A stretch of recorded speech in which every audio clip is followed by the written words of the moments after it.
Welcome to the Foundry, an explainer brought to you by Forge College. Man, I'm absolutely thrilled you're here. So, in our last lesson, we put Solana under the microscope, looking at its attack surface overview and where those sneaky vulnerabilities love to hide. Well, today, we're shifting gears. We're heading over to Ethereum to talk about something that literally keeps Web3 developers up at night. I'm talking about upgrading live smart contracts. I mean, think about it. Updating an immutable contract that's holding millions in user funds, it's kind of like trying to change the tires on a car while you're blasting down the highway at 80 miles an hour. One slip, and boom, the whole system crashes. But hey, don't panic. Grab your engineering patent papers and your orange ink, because today we're going to learn how to systematically engineer our way right out of those upgrade nightmares using modular design principles for upgrades. All right, so here's our architectural blueprint for today.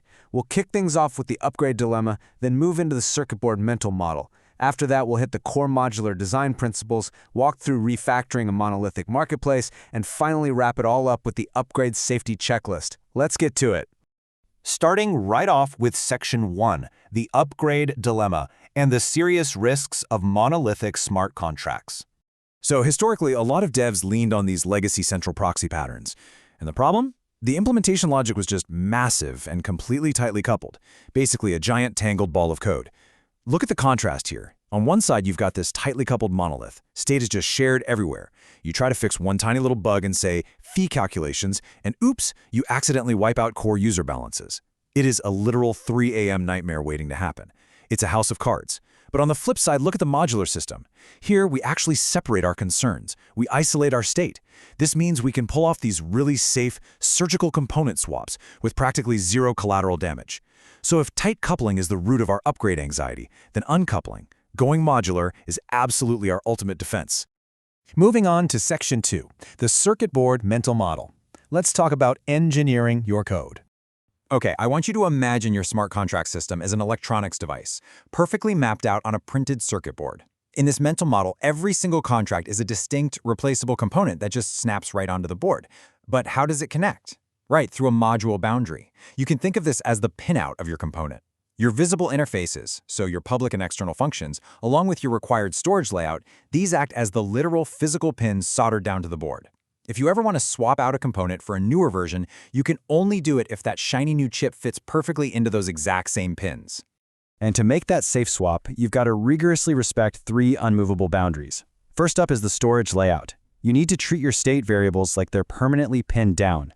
Trying to move them around without a migration plan, that's basically blindly rewiring a live motherboard. No way. Second is the behavioral contract. The rest of your board is relying on your component to do exactly what it says it'll do, without any weird hidden side effects. And third, initialization. Basically, how does the module boot up when the power hits it? If we treat these 3 boundaries as absolute physical laws, our upgrades go from being terrifying to completely predictable. Which brings us to Section 3, core modular design principles. Let's look at how we actually enforce these boundaries. To shrink down our upgrade risk, we use some pretty strict defensive patterns in Solidity. Take a look at this table. First, public API size. A massive API is just a huge liability, right? So the defense here is to limit those endpoints and use facade contracts. Then we've got shared storage. When multiple modules are reading state, our defensive move is to completely isolate ownership and use explicit accessor contracts. Finally, initialization coupling. The defense? Using versioned, explicit initializers and strict dependency checks. Look, the smaller your surface area, the smaller your audit you're going to be, and the better you're going to sleep after hitting deploy. Now, right about now, you might be throwing your hands in the air and asking, wait, why on earth can't I just use a standard Solidity constructor to set all this up? And honestly, that is a super valid question. It's a trap I see devs fall into all the time. Here's the catch. When you use a proxy pattern, the proxy contract is just delegating calls to your implementation. The constructor of your implementation contract, it only runs once when it is deployed, but it's running in the context of the implementation storage, not the proxies. So standard constructors are literally useless for initializing state behind a proxy. And that is exactly why we have to use explicit, guarded initializers. You're going to see functions labeled things like initialize v1 or initialize v2. We explicitly call these right after deployment to boot up the module within the proxy state. But here's the crucial part. They have to be guarded. That means they can only ever be called once, making the setup completely idempotent. This stops an attacker, or, let's be real, a clumsy developer, from accidentally rewiring our board while it's live and causing some massive disastrous global side effects. All right, Section 4, refactoring a monolithic marketplace. Time to take our blueprint and actually apply it to a real-world case study. We are going to tackle a big, messy token marketplace monolith using a highly controlled three-step manufacturing procedure. Step 1, isolate storage. Step 2, refactor logic modules. And Step 3, build the facade. I know, it sounds super simple, right? But the discipline required here is really what separates a novice from a master engineer. So, Step 1 is all about pouring that concrete foundation.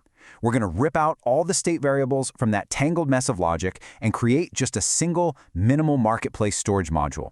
This contract has one job and one job only, to hold persistent mappings.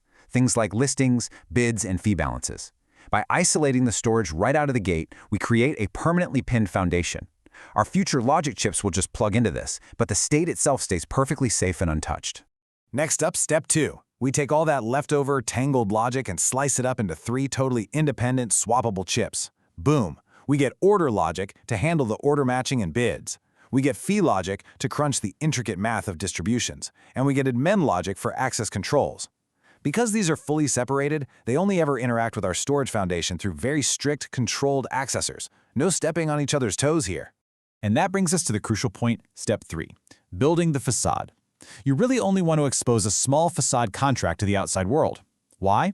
Well, because the facade basically acts as the outer casing of our hardware. And users and other protocols, they only talk to the facade. The facade then quietly routes those requests down into our order logic or fee logic chips. It completely hides all that complex wiring from the user. And more importantly, it means the public API, our main pinout, stays perfectly stable, even if we're aggressively swapping out chips underneath.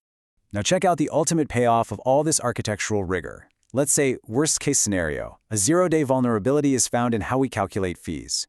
If we were still running a monolith, upgrading to fix that puts the entire marketplace state at massive risk.